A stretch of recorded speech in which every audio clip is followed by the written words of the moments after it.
Bienvenida a mi humilde morada.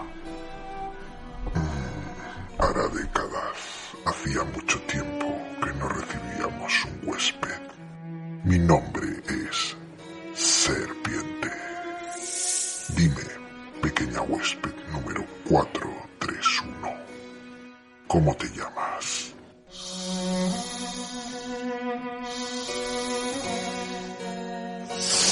Soy Alice.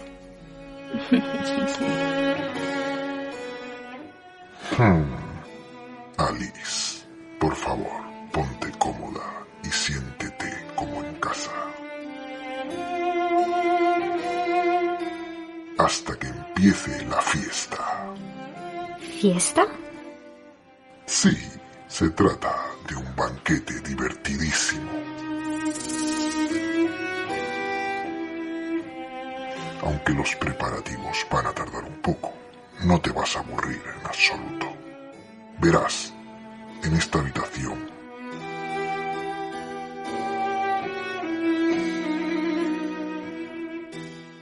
todos tus deseos se harán realidad.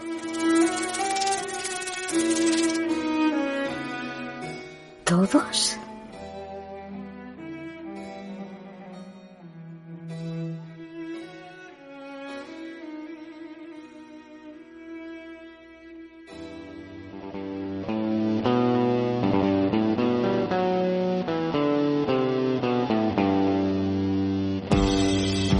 Bienvenido a un nuevo programa de Tramas Resueltas, un podcast diferente presentado por una inteligencia artificial y sus 4 esbirros humanos. Jordi Tepardo. Presente. Mónica Rex. Buenas. Manga. Hoy vamos a hablar de manga, que es lo que suele pasar cuando Mónica y yo nos quedamos a solas. Bueno, a veces pasan otras cosas, pero de eso no vamos a hablar hoy. ¿Y de qué vamos a hablar hoy? Pues vamos a hacerlo de una obra que realmente produjo un pequeño terremoto hace unos meses cuando se publicó en España. Estamos hablando de Bibliomanía, una obra del grupo creativo Chiro y Obaru. Es de hecho el debut de ambos en el medio. Es un trabajo que se publicó en Japón en 2019 en la revista digital Manga Hat Perry de Creative Entertainment, que además es una compañía también relativamente joven porque lleva funcionando solo desde 2010. Y bueno, ¿qué es Bibliomanía? Bien, Bibliomanía es un volumen único que también ha supuesto el debut en el campo de la edición para Keybook Ediciones, la editorial de nuevo cuño comandada por Fran García, más conocido como IluTV en redes sociales, donde se define a sí mismo como un chaval normal que habla de anime y mierdas como cualquier otro. Mira, lo mismo que nosotros. Bueno, nosotros hablamos de alguna cosilla más. Sí, eso es cierto. El nombre de Keybook, como se explica en su propia página web, nace de la palabra japonesa Kibou y la inglesa book, dando como resultado la unión de la esperanza y la lectura. La esperanza de todos los integrantes de la editorial de hacer de Keybook nuestra forma de vida, de convertir nuestra pasión por el manga y la lectura en nuestro trabajo y poder traer de primera mano obras que amamos y queremos compartir con vosotros, al igual que lo llevamos haciendo por nuestras redes sociales en forma de recomendaciones desde hace años. Bueno, Keybook es una nueva editorial que ciertamente se une a otras muchas que se han anunciado en los últimos años. Como siempre decimos, vamos a ver a cuántas de ellas sobreviven a largo plazo, porque ahí ya hemos tenido recientemente la noticia de Kodai, que cierra el chiringuito. Y bueno, pues siempre es una lástima porque, a ver, hay muchísimas publicaciones en Japón y realmente hay mercado para que cada editorial tenga un perfil propio, pero también es un mercado pequeño el de España, en ese sentido. Sí, mi actitud siempre es bienvenida, adelante, encantada de conocerte y suerte. Sí, sobre todo eso, porque levantar una editorial los primeros años pues no es fácil, aunque claro, aquí yo creo que Keybook ha tenido una ligera ventaja, porque la verdad es que nada más que se presentó en redes fue un fenómeno que consiguió o arrastró, no sé, de la gente que lo forma, un montón de seguidores, superando a muchas editoriales que ya llevan más tiempo en las redes sociales, por ejemplo. Claro, Keybook está formada por una serie de influencers alrededor del mundo del manga anime, pero precisamente por eso, a mí también lo que me suscita dudas de esta editorial no es su capacidad de llegar al público, porque está claro que cuenta con personas que tienen muchos seguidores, sino que lo que me suscita dudas es que cuando en un proyecto hay demasiadas voces mandando,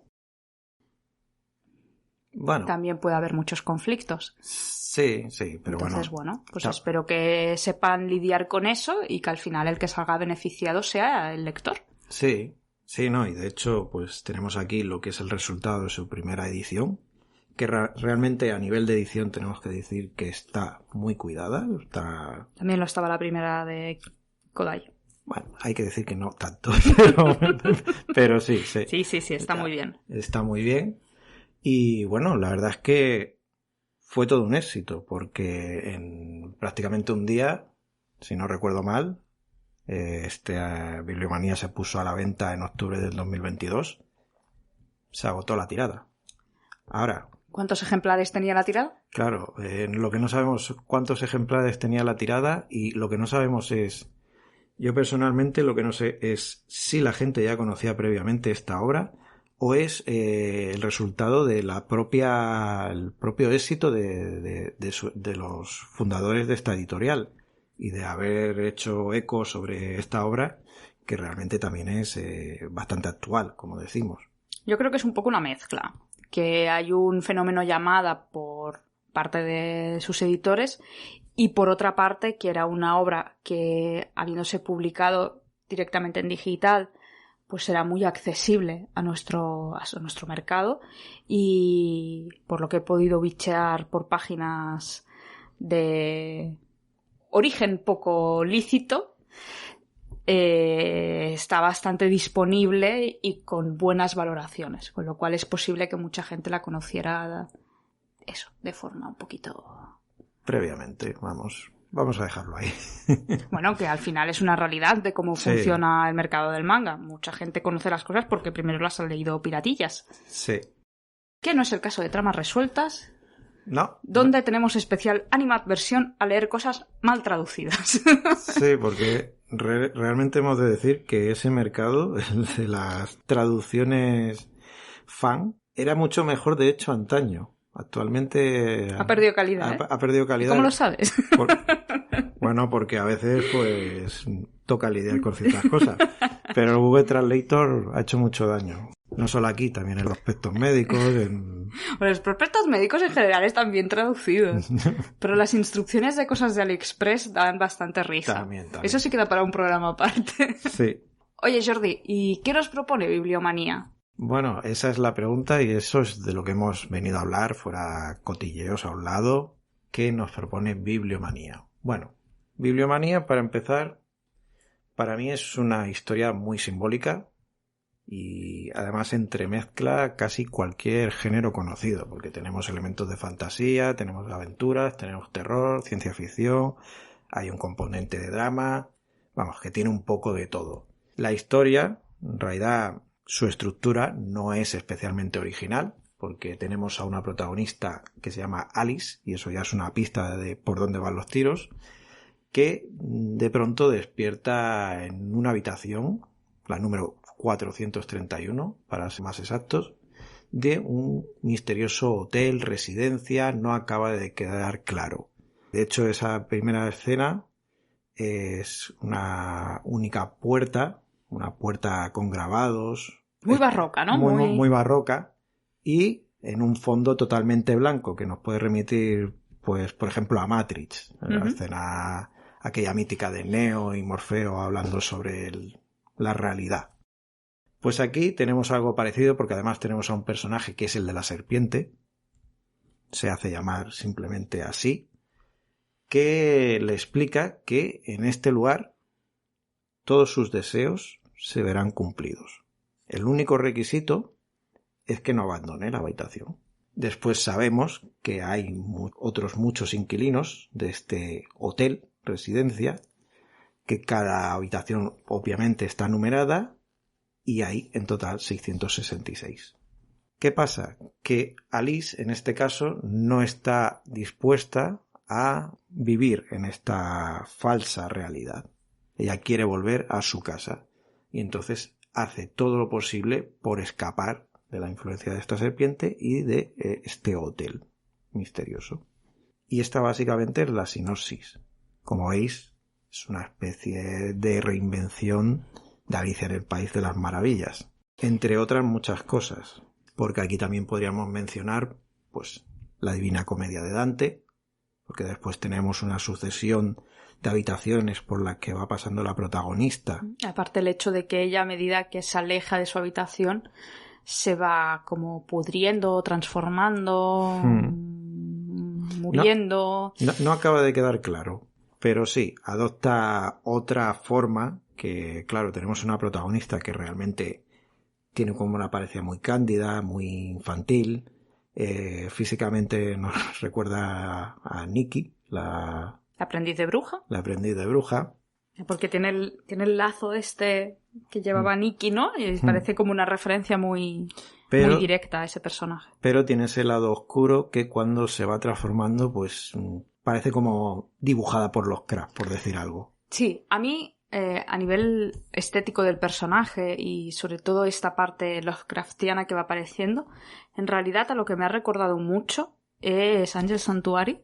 Todo lo que tenía que ver con el ángel inorgánico. Sí. Ese rollo me recuerda mucho. Sí, a mí aparte de eso, al videojuego de American Magic Chalice, que yo a este videojuego siempre veo referencias por todos lados. Creo que ha sido más influyente de lo que parece. Y hay un poco de eso, porque en ese videojuego, Alice también en este caso, era capaz de convertirse en una especie de demonio. A ver, a mí un poco lo que me pasa cuando hay en este caso, cuando hay tantas referencias a cosas diferentes, es que me suena un poco a que ya lo he visto, y es una de las pegas que le pondría a este manga, es que tiene tantas referencias tan obvias que al final hay un regusto a esto no me parece original. Pero eso es un fenómeno curioso, porque yo creo que esto te lo lees sin tener esas referencias, te lo lees, yo que sé, con 15 años, ¿vale? Que tu bagaje lector es limitado, y seguro que te flip, y te parece brutal, y te parece una originalidad supina. Pero te lo lees más adelante, te lo lees en otro momento, con otras experiencias, con otras lecturas, y es un poquito más sobao. Yo, por ejemplo, me parece muy Lovecraftiano. Entonces, cuando has entrado en contacto con ese tipo de terror, pues a lo mejor no te impacta de la misma manera. Bueno, a ver, no deja de ser un pastiche que está formado de muchas partes, y esto, bueno, pues muchos creadores es su base. Al final, como se suele decir, casi todo está inventado, es la forma en que lo narras. Y es cierto que hay obras pues que saben disimular mejor eso, o saben llevarlo por caminos más o menos originales. Y después tenemos obras como Bibliomanía, que es cierto que juega con referencias muy evidentes en ese sentido, y que de base pues la estructura no es nada original. Es una historia que habla de fantasía, birrealidad, pero de alguna manera también un poco tramposa en algunos pasajes, sobre todo tirando hacia el final. Es un poco Matrix, ¿eh? También. También. Ya la hemos mencionado al principio. Pero sí, entonces es aquello de... Es una primera obra, hemos de tenerlo en cuenta, y a veces las primeras obras pecan un poco de eso, de ser demasiado evidentes en su bagaje, en sus inspiraciones. Lo cual es curioso porque además estamos hablando en el caso de Mashiro, en la propia edición de Bibliomanía de Kibut, en la solapa tenemos como el autor menciona autores españoles tan alejados del manga como pueden ser Juanjo Guarnido por Bloodshot o Paco Roca, ¿sabes? O sea, él dice que los leyó cuando era joven y que, bueno, quiso imitarlos en su momento, sobre todo a Juanjo Guarnido en Bloodshot. Sin embargo, aquí obviamente no tenemos nada que nos recuerde a Juanjo Guarnido en apariencia.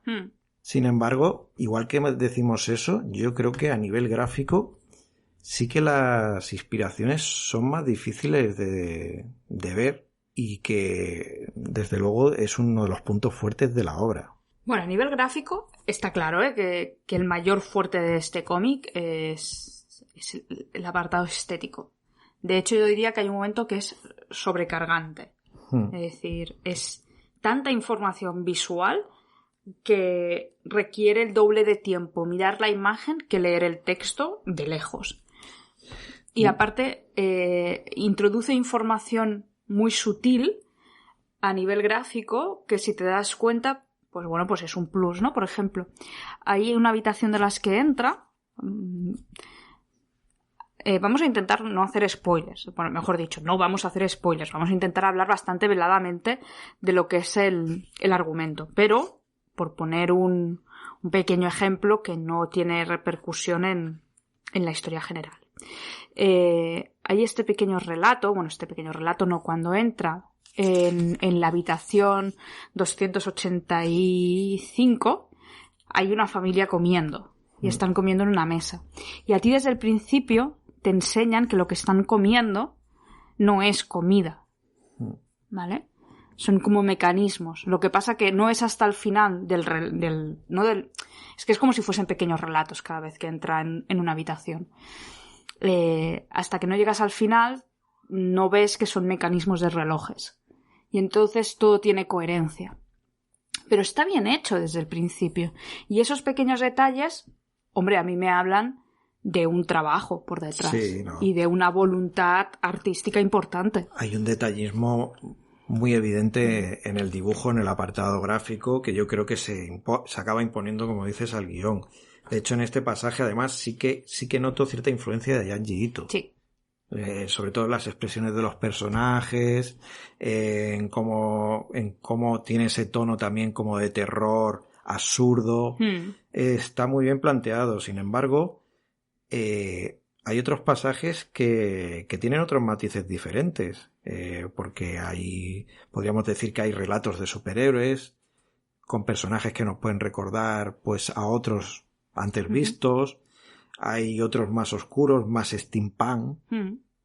Sí, por contextualizar un poco a quienes no hayáis leído la obra o no la hayáis ojeado, como bien decía Jordi cuando ha explicado el argumento, la protagonista del cómic, Alicia, aparece, ¿no?, directamente como en una habitación, que es la habitación 431, y su objetivo es llegar a la página 0, ¿vale? Por motivo que no viene a cuento y que tenéis que descubrir vosotros si os leéis la obra.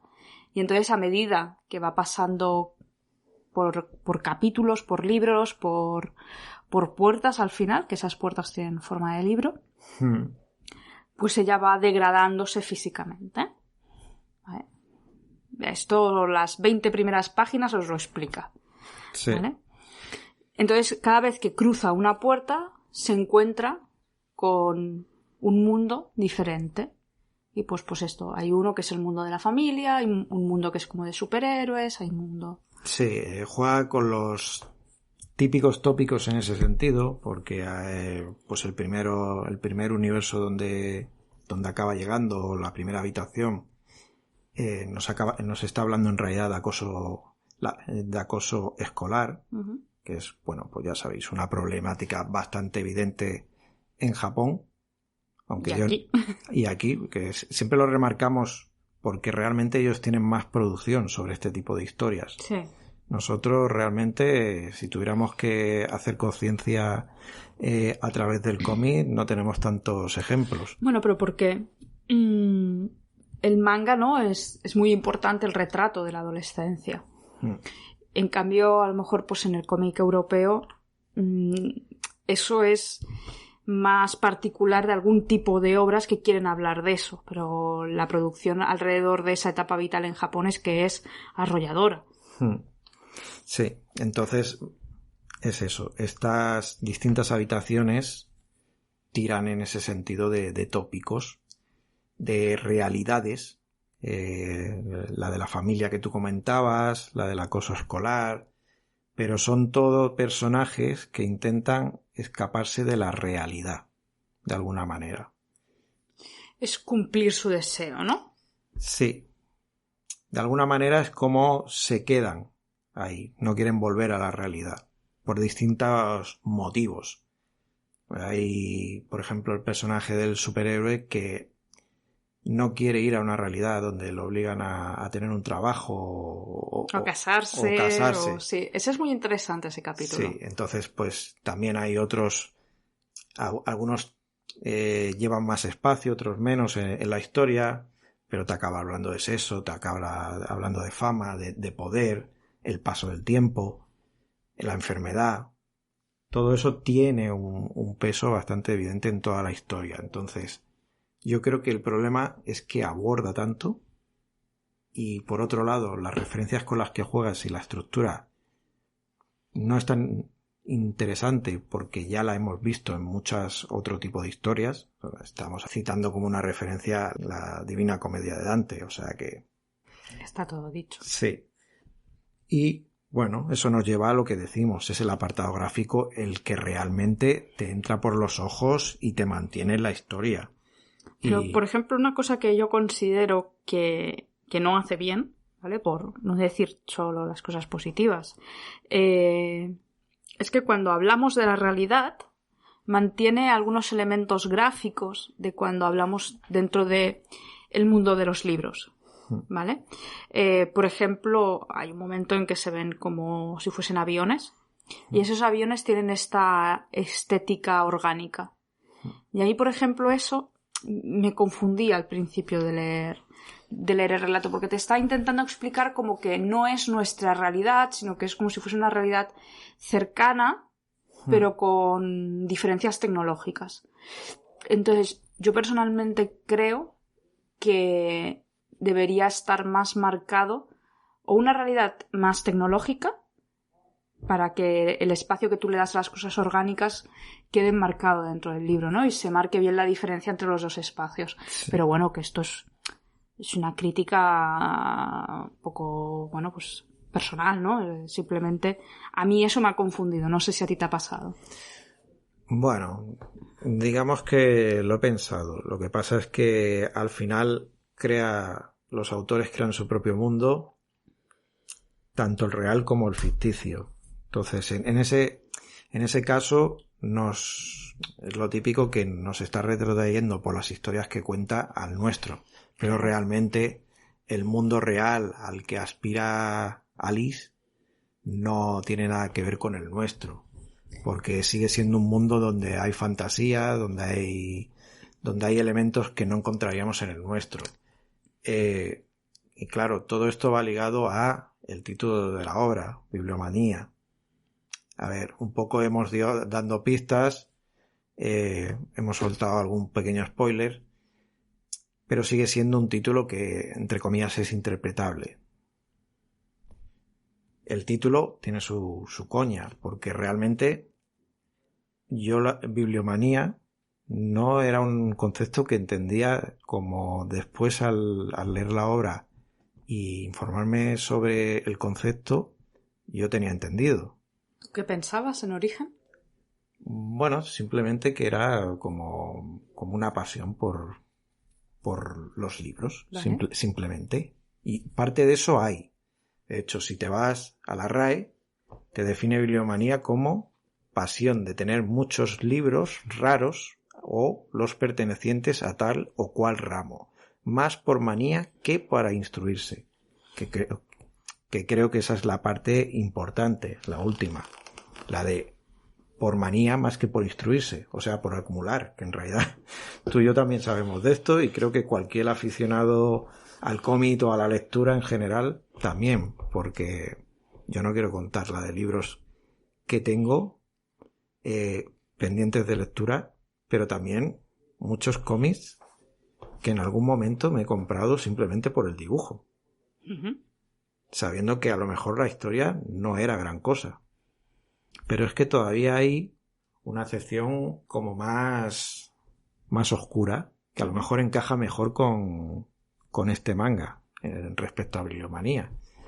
y es la que hace referencia a un trastorno obsesivo compulsivo y que básicamente pues consiste en coleccionar libros. Yo creo que en realidad ninguna de las dos excepciones es realmente la que quiere decirnos el autor. o los autores. Pero en parte hay de eso también. Sí. Porque tenemos al personaje que hace de contrapunto a la protagonista, que es la serpiente, que obviamente en este caso nos hace referencia al Antiguo Testamento también. Sí, de claro. hecho, el libro Esa serpiente, sí. El libro empieza también con una cita bíblica, aunque del Nuevo Testamento, cuidado, no confundamos. No confundamos, por favor. Pero la serpiente nos retrotrae pues Sí. a ese paraíso original, a la manzana, a la tentación. ¿Y qué hace la serpiente? La serpiente es avariciosa y quiere acumular historias, Claro, personas, Sí. libros en este caso, claro, pero simplemente por el hecho de acumularlos. claro. Pero precisamente eso tiene un contrapunto al final. Sí. ¿Y qué vence al final? ¿La acumulación o el saber? Bueno, eso lo tendrán que descubrir los lectores. Eso tendrán que descubrir los lectores. Pero ahí yo creo que ahí está el juego, ¿no?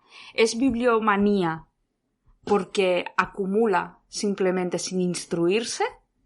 ¿O acumula para instruirse?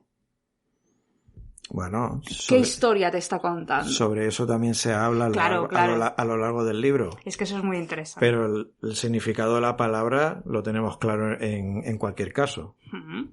Quiero decir, el concepto de acumulación está ahí. Ahora, ¿qué nos quiere decir esta obra? Exacto. O si nos quiere decir algo. Sí, hombre, sí. Obviamente trata muchos temas de corte social y bueno, Sí. es interesante incluso como aborda algunos. Ujú. Pero hay un mensaje general Yo creo que sí. y podemos hablar de él sin soltar spoilers. Podemos intentarlo, yo creo que sí. Es decir, yo creo que por un lado, ¿no? El cómic de lo que nos habla es de no conformarte con tus deseos y de ir más allá. Y de que tus deseos al final pueden ser una prisión. Bueno, es una buena lectura, nunca mejor dicho. Puede ser. De hecho, es una lectura que está ahí. La importancia del saber, Mm, pero que el saber no puede ser a costa de todo. mm. Es decir, yo creo que habla de la... Es un cómic, es un manga muy aristotélico que habla de la justa medida. La justa medida del deseo, la justa medida del saber, la justa medida de la pasión. Es un cómic que te está diciendo, no seas bibliomaníaco. Acumula para saber, pero tampoco te pases. Sé más bien bibliófilo. En todo caso. Bibliófilo. Sé bibliófilo. Bibliófilo. No seré capaz de decirlo. Bibliófilo. Bibliófilo. Sí. ¿No? Y como decimos, a lo largo de la historia hay muchas pistas de hacia dónde va a ir la obra. Ujú. Sí que es cierto que lo importante es no perder de vista a la protagonista, Ujú. porque es la que tiene, digamos, es la parte importante de la pieza destacada de la historia. Y la que nos obligará a replantearnos la historia en un momento dado. Claro, yo creo que una persona que no haya leído este manga y escuche esta frase pensará, bueno, sí, pues como todas las historias, ¿no? Al final el protagonista, pues eso es lo importante. Pero aquí es un poquito diferente. La importancia de Alicia va más allá de ella misma. Y yo creo que es una lectura que puede beneficiarse de una segunda oportunidad. No sé, tú que sí que lo has leído 2 veces, ¿crees que la segunda lectura aporta algo cuando tú te lees sabiendo cómo va a terminar? Bueno, a ver, es como todas las obras. Cuando las lees por segunda vez es cuando de verdad creo yo que las interiorizas y acabas de juzgarlas en su justa medida. Sobre todo si ha pasado un tiempo entre lectura y lectura. Uh-huh. Porque es lo de siempre. A veces lees algo, pasan los años, lo vuelves a leer y te preguntas por qué te gustó aquello, qué era lo que te llamó en aquel momento la atención. Y a veces simplemente es que hemos crecido, hemos madurado y en ese momento emocional que estábamos, esa historia nos decía algo, nos aportaba algo que ahora pues no es. O al revés. O al revés, obviamente. Entonces, yo al releerla he vuelto a disfrutar con el apartado gráfico, eso es indudable, y ya sabiendo hacia dónde se dirigía, aunque había olvidado gran parte del final, curiosamente, sí que la he disfrutado más. Quiero decir, sigo viéndole las costuras, principalmente lo que hemos comentado de esas referencias tan evidentes y la estructura que utiliza. O sea, reversionar a día de hoy a Alicia en el País de las Maravillas, pues, bueno, a ver, es un tipo de historia, quiero decir, pero claro, es que el nivel de referencia a Alicia en el País de las Maravillas, las 20 primeras páginas, no más, o incluso menos, 10 primeras páginas, es ella en una habitación vacía y aparece una fresa gigante, luego aparece un pastel gigante, una silla pequeña, es sí. que es... Sí. Es todo, ¿sabes? Falta la etiqueta de cómeme y bébeme. Sí. Es muy obvio. Más allá del nombre del personaje. Pero, de alguna manera, el hecho de que obviamente esta sea una obra autoconclusiva le beneficia. Le beneficia porque es una obra que a nivel de guión puede que te deje insatisfecho en algún pasaje, pero que la vas a conservar, porque es una edición bonita, es una historia ligera que sí que yo creo que invita a la relectura, e incluso si fuéramos página a página podríamos disfrutar de sacar referencias y de ideas en concreto, porque tiene ese tono también en ocasiones críptico, simbólico, y yo creo que hay muchas más, hemos mencionado antes Yanjiito, pero yo creo que hay más referencias a nivel de manga, de otras obras. Sí, pero me gusta que también tiene muchas... Hombre, perdona, hay una referencia a Akira. También. Sí. Como la casa de un pino. Sí. Pero a mí me hace especialmente gracia que aparte de las referencias al manga, tenga referencias a productos culturales de otros mundos, ¿eh? Es decir... Que esto tampoco es una novedad dentro del manga, que ya están acostumbrados a reversionar todo lo que tiene que ver con la cultura occidental, pero en ese sentido está guay el viaje. Lo que no nos has dicho es ¿de qué habla Bibliomanía para ti? Pues sinceramente yo creo que habla sobre el poder de la imaginación en general, pero la gracia o lo original en este caso es que te habla de la parte oscura de la imaginación, el qué pasa cuando tú te encierras en tus fantasías, o sea, el equivalente al Quijote. ¿Qué pasa cuando tú te pasas toda la vida leyendo novelas de caballerías? Es que se te acaba yendo la pinza y te acabas encerrando en tu propio mundo. Y esto lo llevas a la realidad y es lo que ves aquí en la mayoría de personajes. Que algunos no están realmente cumpliendo sus deseos. O lo están cumpliendo, pero no quiere decir que sean realidades deseadas. Por ejemplo, la primera habitación, la que visita la protagonista, es un chico que es juzgado una y otra vez y ejecutado de manera brutal, que eso no lo hemos hablado, pero ahora haré también un inciso del tono de la obra. Pero es un chico que en este caso hacía bullying a uno de sus compañeros, y además de una forma muy, muy sórdida. Y él en ningún momento se arrepiente de lo que hizo. De hecho, se enorgullece de ello. Y de hecho, el que lo ejecuta, que es el que está cumpliendo su deseo, es la víctima. Pero que le está torturando eternamente en ese... Sí.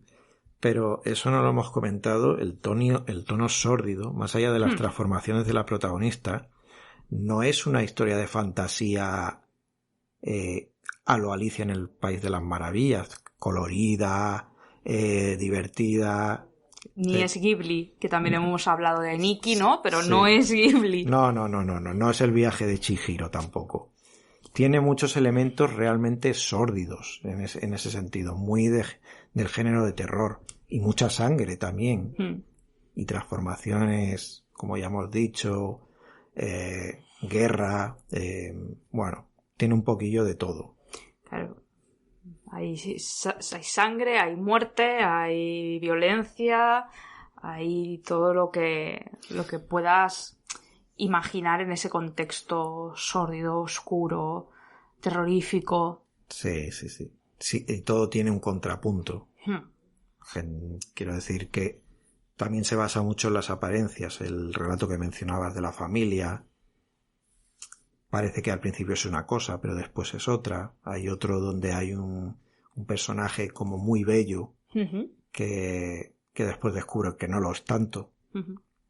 Entonces todo también... Un poco tópico, ¿eh? Ese es uno de los que más sobaos me ha parecido. Pero es que juega mucho con los tópicos. Sí. Es cierto que algunos los lleva por caminos más originales o menos, pero...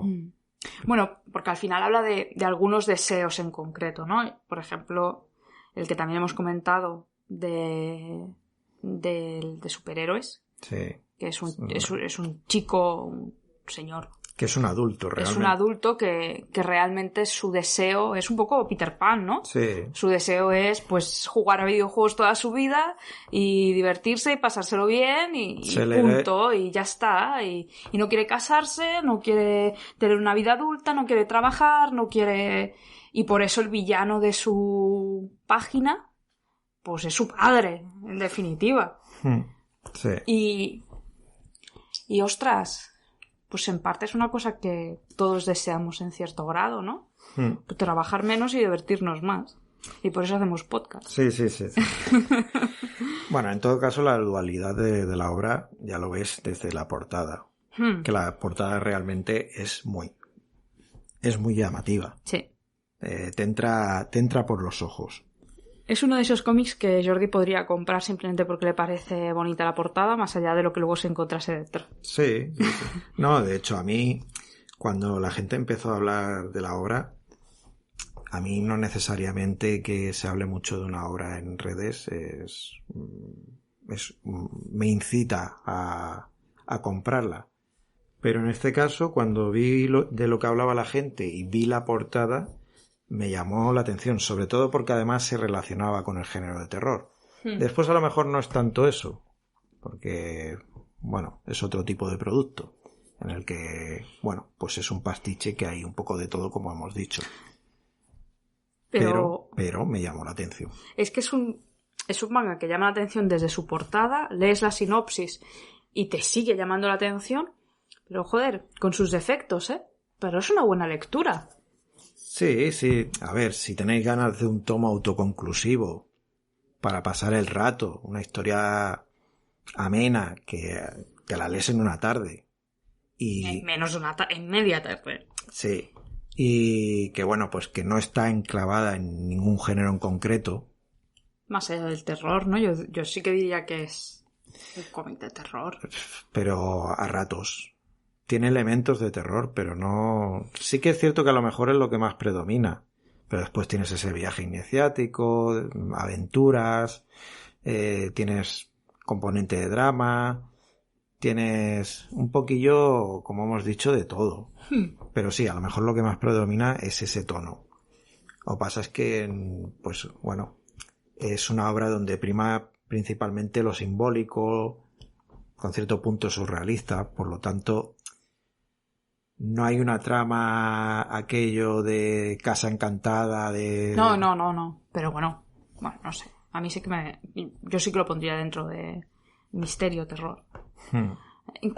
Una cosa de la que no hemos hablado, pero que tiene que ver con todo lo que estabas comentando ahora, es el tema de la narrativa.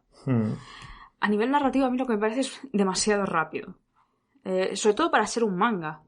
Porque el manga tiene ese tipo de viñetas contemplativas de césped moviéndose y onomatopeya de... que te ayuda un poco a relajar el nivel de lectura, ¿no? Es un tipo de viñeta que se da más en el manga que en otro tipo de cómic, precisamente porque el manga tiene más páginas en las que poder explayarse. Sí que hay algunas ilustraciones de página completa, que te estoy viendo que vas a decir eso, pero en general, esas se dan más en la parte final que en la parte inicial del cómic, pero en la parte inicial, hostia, es que es pim, pim, pim, pim, pim, pim, pim. Yo cuando lo estaba leyendo había un momento que tenía incluso jaqueca. Es decir, por favor, necesito que esto pare un poco, que alguien baje las revoluciones a esta lectura. Bueno, es una lectura que te invita, es muy ágil, es muy rápida, tiene un ritmo muy alto, porque es muy, muy visual. Una cosa que tienen muchos mangas, pero que aquí se ve acelerada porque realmente tampoco tiene tanto texto, tiene muchas escenas de acción. Entonces, eso facilita que te vuelen las manos. Pero yo creo que eso también es a veces un poco defecto de nosotros como lectores. Nosotros somos los que tenemos que darle el ritmo a veces a la historia. Y esta obra te invita en muchas páginas a detenerte y a fijarte en los detalles. Porque hay muchos y muy interesantes. Sí, sí. Y a poco que repases, ves muchas veces que te has dejado algo. Sí. Te has dejado detalles. Por ejemplo, hay muchas escenas de posbélicas, de parajes desolados, destruidos. Hay uno que sucede que hay en primer plano un misil, hay un libro gigante que después tendrá su importancia, y hay como una pistola oxidada que, pues a mí en una primera lectura la pasé por encima porque está como muy disimulada, sí. Pero después te das cuenta y está llena de grabados y tal. Entonces, eso a lo largo de la obra va pasando reiteradamente. Es una historia que te invita a eso, a ir deteniéndote para disfrutar del dibujo, más que de lo que te están contando. Bueno, yo es que vas pasando páginas porque Jordi mientras habla va ojeando y no paro de ver referencias a más cosas, ¿no? Por algún sitio habíamos dicho Akira y ahora pienso en Capitán Harlock, ahora pienso en La Rosa de Versalles. Sí, no, bueno, es muy evocador. De hecho, hay un pasaje con unos científicos que son todos los mismos, que a mí no sé por qué me recuerda a Tetsuka. Porque por el tono que tiene en concreto ese apartado de la historia. Ya, puede ser, sí. Puede ser. Entonces, creo que ese es uno de los grandes valores que tiene esta obra. Que es muy evocadora, es muy imaginativa, es un delirio visual, y incluso hay escenas en las que me recuerda una cierta influencia del cómic europeo, aunque antes he dicho que guarnido no, sí que hay incluso alguna Space, por ejemplo, con la protagonista y tal, que cambia respecto al resto de la obra. Entonces es muy mutable y eso también es muy llamativo. Sí, realmente creo que cuanto más hablamos de ella, más me gusta. Es decir, he empezado mentalmente es una obra que está bien, que me ha gustado y la podría volver a leer, cosa que probablemente no pase porque hola novedades. Pero a medida que le vamos sacando jugo y vamos analizándola, ostras, es que tiene puntos muy positivos. A veces es bueno, a mí siempre, por ejemplo, al salir del cine, siempre me gusta ir con alguien, entre otras cosas, para hablar de él con la película. Para hablar con él de la película.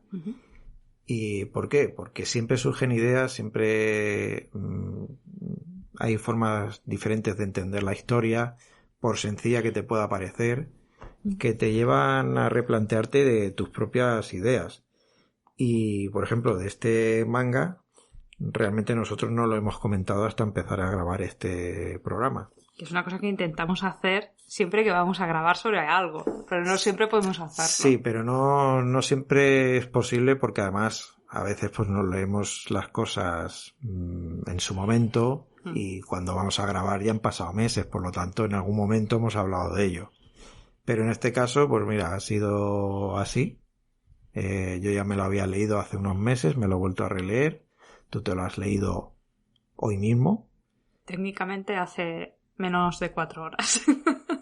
Y claro, entonces pues las ideas están muy... Sí, están frescas. Están frescas.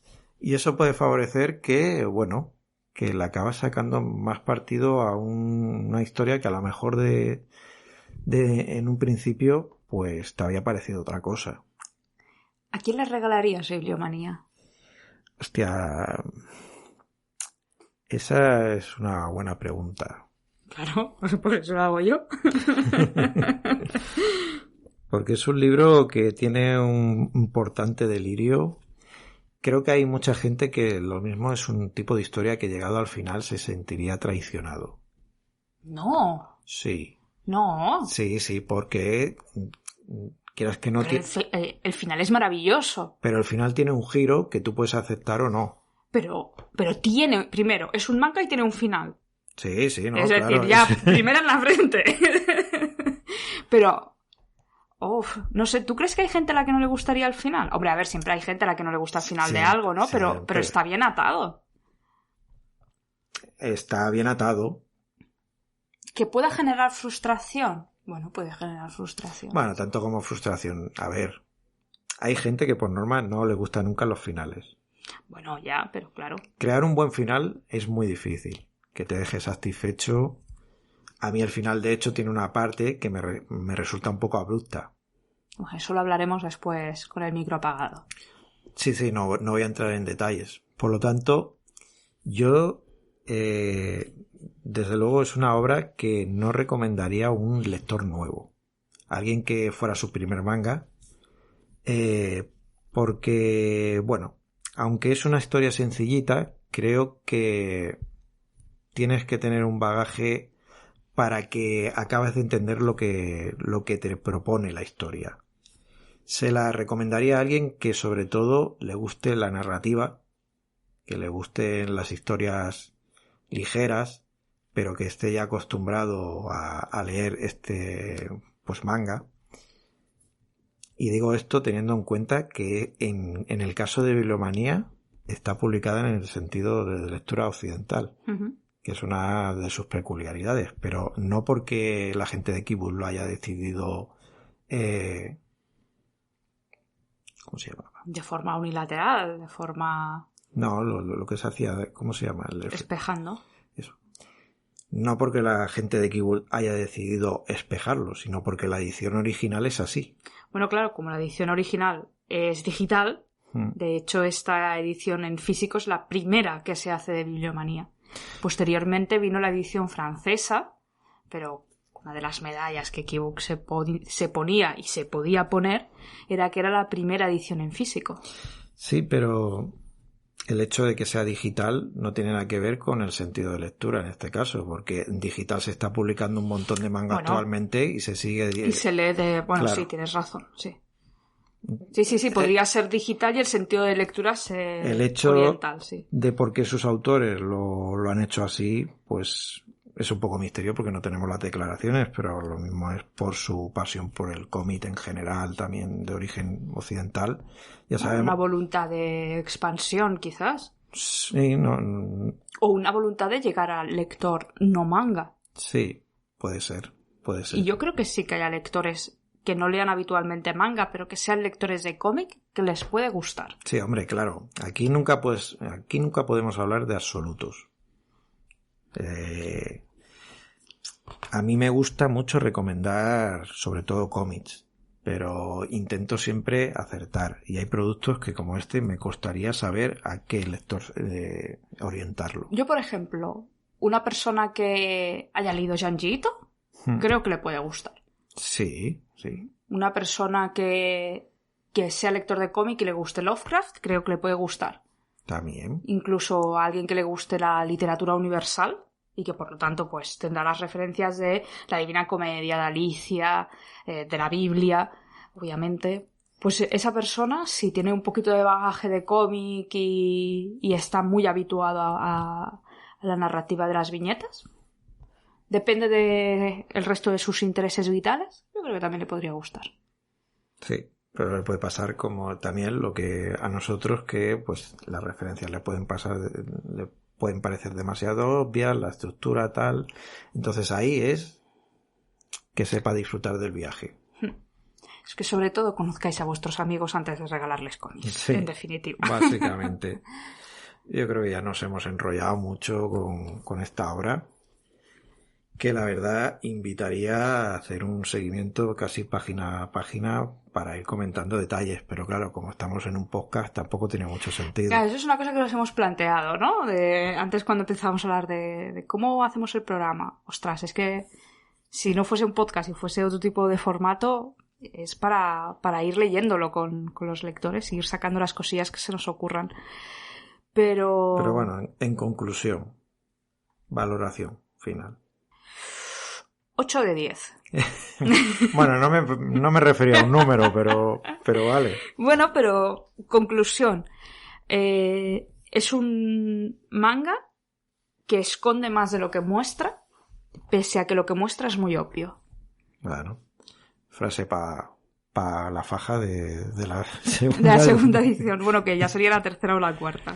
Pues no lo sé, pero al menos parece que el primer título a Kibut le ha funcionado y bueno, pues nosotros nos alegramos porque eso siempre, como decimos, redunda en el mercado y en el beneficio de todos los lectores y ahí estaremos pendientes de sus próximas propuestas. Yo por mi parte, yo creo que es una lectura para dejarse llevar y sobre todo adentrarse, como cuando en su momento pues disfrutaste de Alicia en el País de las Maravillas, pues bueno, entrar, dejarte llevar y a ver hasta dónde te lleva. Cosa que podrías decir con cualquier tipo de historia, sí, pero esta realmente, además, tiene ese subtexto en el que habla de la propia afición por la lectura, entonces siempre tiene un puntito que a los lectores pues nos puede hacer gracia. Déjate llevar hasta encontrar a la reina de corazones. Sí. Bueno, pues si te parece lo dejamos aquí. Esperamos que a la gente le haya gustado esta reseña y bueno, ya sabéis, acercaros a la obra porque seguro que será una buena experiencia. Muy bien, pues con ese mensaje tan positivo os recuerdo que estáis escuchando Tramas Resueltas, que podéis suscribiros en iVoox o la plataforma desde la que nos escuchéis y que nos podéis encontrar en Twitter principalmente como @tramasresueltas. Así que nos vemos en el próximo programa. Hasta luego. Adiós. Oye Jordi, ¿quieres que hagamos una teatralización del principio del cómic? De cuando se encuentran ella y la serpiente. Hasta aquí el programa de hoy de Tramas Resueltas, tu podcast de confianza sobre cultura freak y cada día el de más gente. Recuerda que puedes apoyarnos dándole me gusta, compartiendo con tus bots y humanos favoritos y dejando un comentario. Nos vemos en el próximo programa.